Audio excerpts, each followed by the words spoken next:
श्री सुखदेव जी ने पूछा, श्री सुखदेव जी से पूछते हैं कि आप मुझे वे कथा बताइए कि जब देवताओं के गुरु बृहस्पति जी ने अपने प्रिय देवताओं का त्याग कैसे कर दिया। सुखदेव जी बता रहे हैं कि राजन, इंद्र को अपने त्रिलोकी का ऐश्वर्य प्राप्त होकर के बड़ा ही अभिमान हो गया था, बड़ा ही घमंड हो गया था।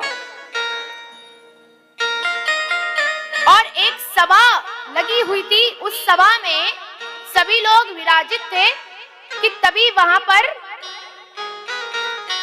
देवताओं के गुरु बृहस्पति जी का आना होता है। और इंद्र तो अभिमानी है,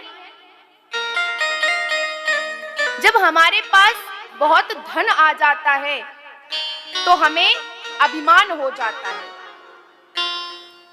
इंद्र को अभिमान हो गया और अभिमानवश गुरु बृहस्पति जी का आदर सत्कार नहीं किया, सम्मान नहीं किया, अनादर कर दिया।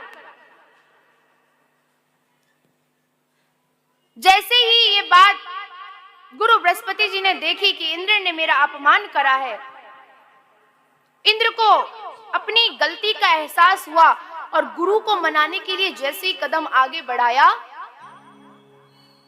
कि गुरु बृहस्पति जी अंतर्धान हो गए।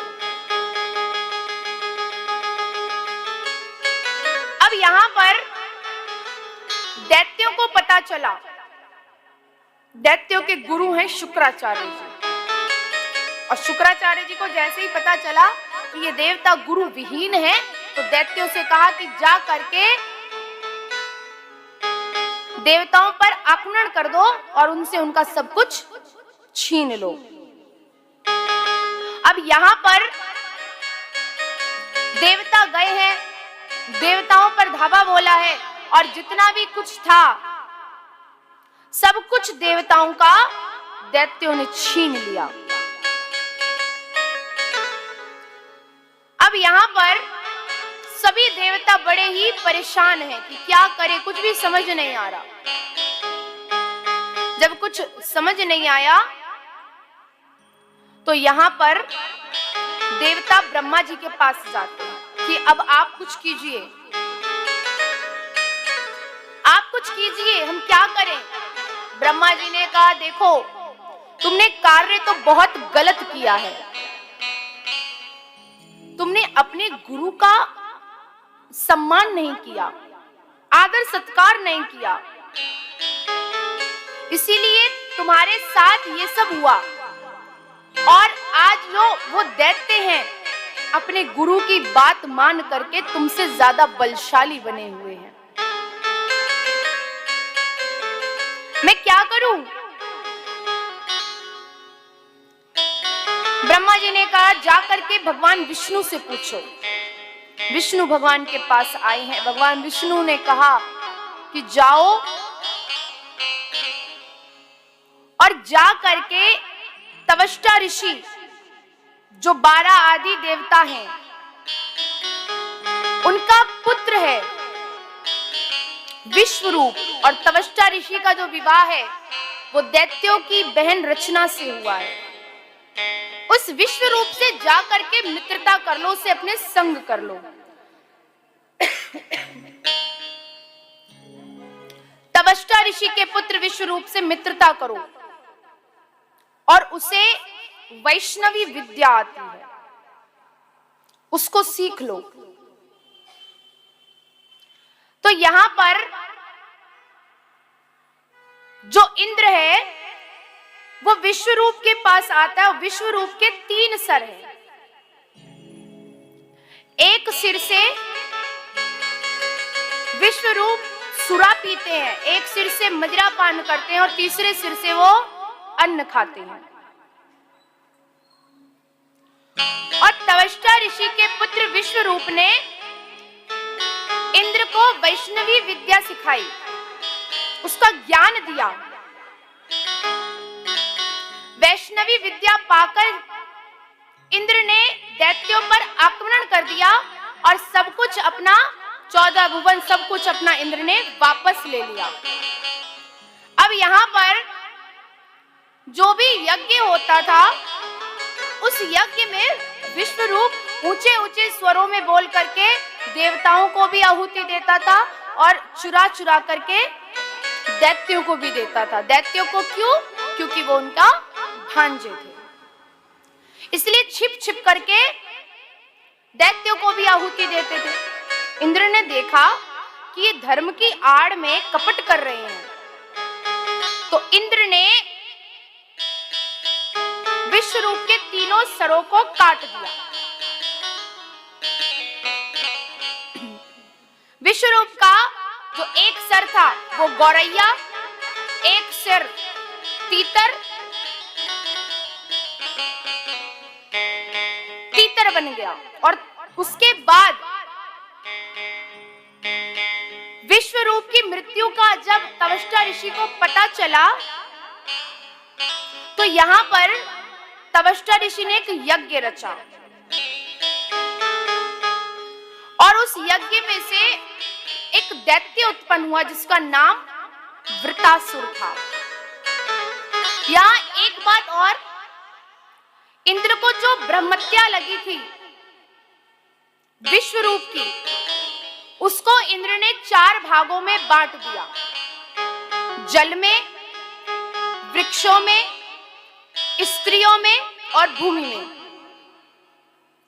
भूमि ने यह वरदान पाया कि जहां कहीं भी गड्ढा होगा वो अपने आप स्वयं भर जाएगा। और जो आप बंजर जमीन देखते हैं ना, वो ब्रह्मत्या के कारण है।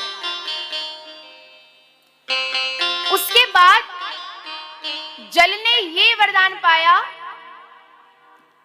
कि जहां कहीं से भी यदि उसका हिस्सा काट दिया जाएगा, वृक्ष का हिस्सा कट जाने पर भी वो अपने आप उगाएगा। और जो वृक्षों में गोंद लगी होती है ना, वो ब्रह्मत्या के कारण ही होती है। जल ने ये वरदान पाया कि जल की जितनी भी जरूरत है हम उसको पूरा करते रहे, उसके बाद भी निर्जर रूप में उसकी बढ़ोतरी होती रहेगी। जो जल में आप फेना देखते हैं, फेना बन जाता है ना जल में, वो ब्रह्मत्या के कारण होता है। स्त्रियों ने ये वरदान पाया, उसका ब्रह्मत्या का चतुर्थांश प्राप्त किया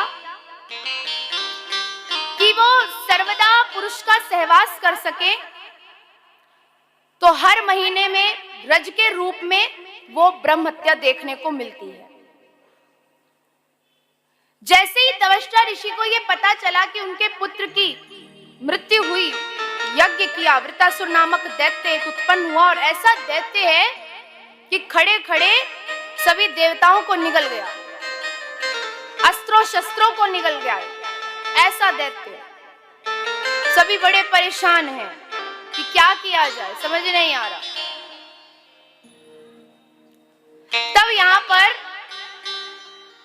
जो इंद्र है भगवान विष्णु के पास जाता है और बोलते हैं कि भगवान अब आप कुछ रास्ता बताएं, क्या करें। ठाकुर जी ने कहा कि तुम सब ऋषि दधीची के पास जाओ और तपस्या करके उनकी जो हड्डियां हैं वो बहुत कठोर हो गई हैं, और उन्होंने ही वैष्णवी विद्या का जो ज्ञान है वो विश्वरूप को दिया था, वो तुम्हें भी तुम्हारी सहायता वो जरूर करेंगे। और उनकी हड्डियों से जो वज्र बनेगा उससे इस वृतासुर नामक दैत्य की मृत्यु होगी। तो यहाँ पर इंद्र दधीची के पास गए हैं और दधीची ऋषि से जब सारी बात कही है,